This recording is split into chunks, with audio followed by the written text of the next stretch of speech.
This week's guest is the Managing Director of SIRQ Studios. I'm Rob. This is the Sarasota SpeaX Pre-Show, tailored by Tweeds.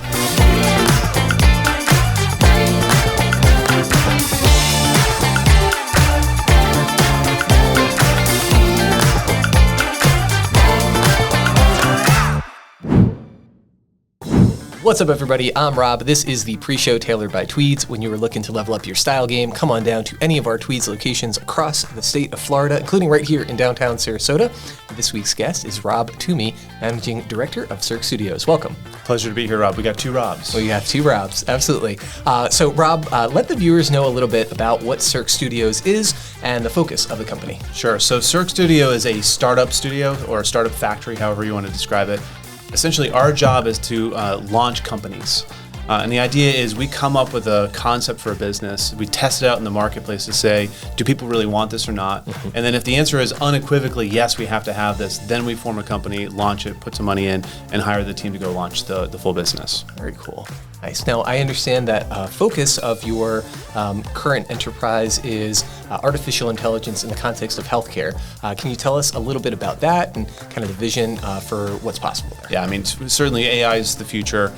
We think there's a tremendous opportunity to advance specifically in healthcare, where you have two real main issues. The first issue is access. So like if you live in a rural county in the U.S., there's no access to specialists. 80% of the counties in the U.S. don't have a single specialist in there. So like how do you get access to the information?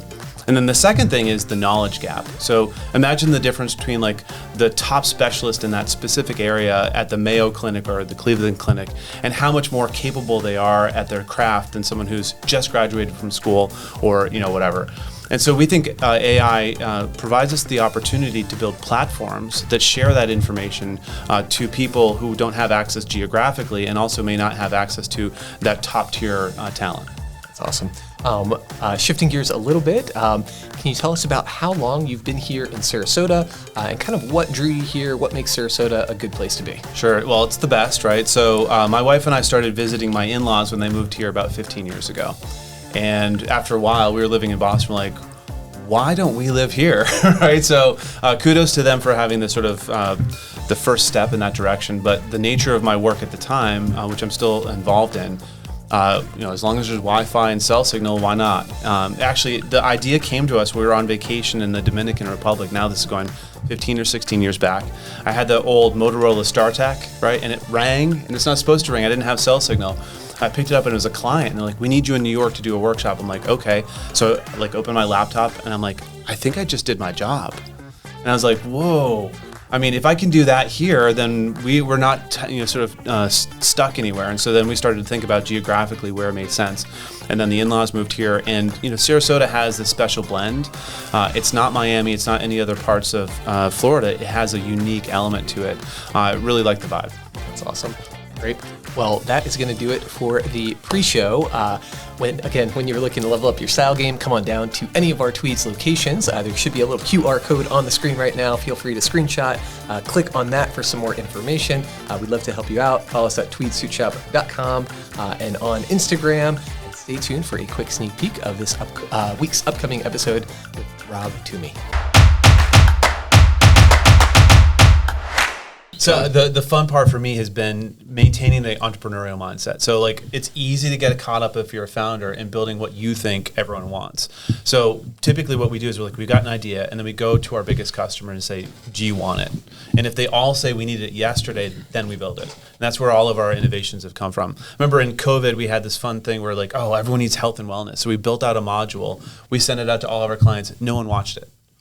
I'm like, thank God we didn't build that damn thing, because no one wanted it. They were too busy to worry about health and wellness, to worry about it, right? So that kind of signal from your client is really, really critical. And so each of the things that you see on our platform have been directly requested by our clients or validated by those kinds of conversations. And how many clients do you guys have now? What's your numbers, if you don't mind sharing some of that? So we have about 900 active clients right now. We're in 8 languages, both Castellano, which is the Spanish they speak in Spain, and Latin American Spanish.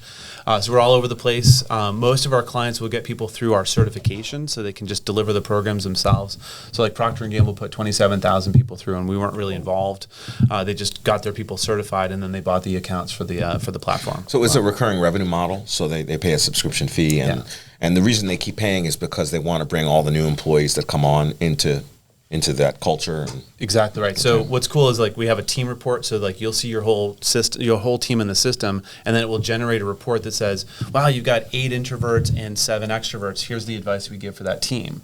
Well, the team's going to change over the next 18 months. You're going to want to redo that report. So you have to keep your account active. I see. That's the hook. So the information's in the cloud, and you want access to the cloud, you gotta keep paying. keep stroking the check. But the information's only as accurate as as the team changes and fluid. evolves. So it's got to. I'm learning. This is interesting. Yeah. So and so like if you have someone who joins the team new and they don't know anyone on the team, well, you need them to be able to see Sarah and John in order to get the advice. Otherwise, they're flying in the dark. Of course, you've definitely fielded this question before, and I'm sure it's not going to catch you off guard. If it does, you can just steer it away. But what differentiates your system versus DISC or some of the other ones? Yeah, it's the self-awareness thing. They're not answering the "what do I do with this?" the "so what" question. So like everyone will go through a program and be like, "Okay, what do I do?" And we're answering that question for them. And then they're getting a year's worth of access at a minimum to a platform that's going to basically spoon feed it to them over time. Love it. Yeah, you've definitely got the question before, huh? So shifting gears back to SIRQ. Okay, when did SIRQ start? So I started thinking about the whole notion of a venture studio or startup factory 4 years ago. And I've actually done a couple projects in that space, but it wasn't like a full studio. It was really just going after project by project, which is not an efficient way to do it. And then I went to the Tech Jam, and I was like, this could happen here. Right, and that like literally, I took an Uber home because there was some drinking, and I was like, all right, I'm like, this is going to happen here in Sarasota. Yeah. The environment is now ripe for it.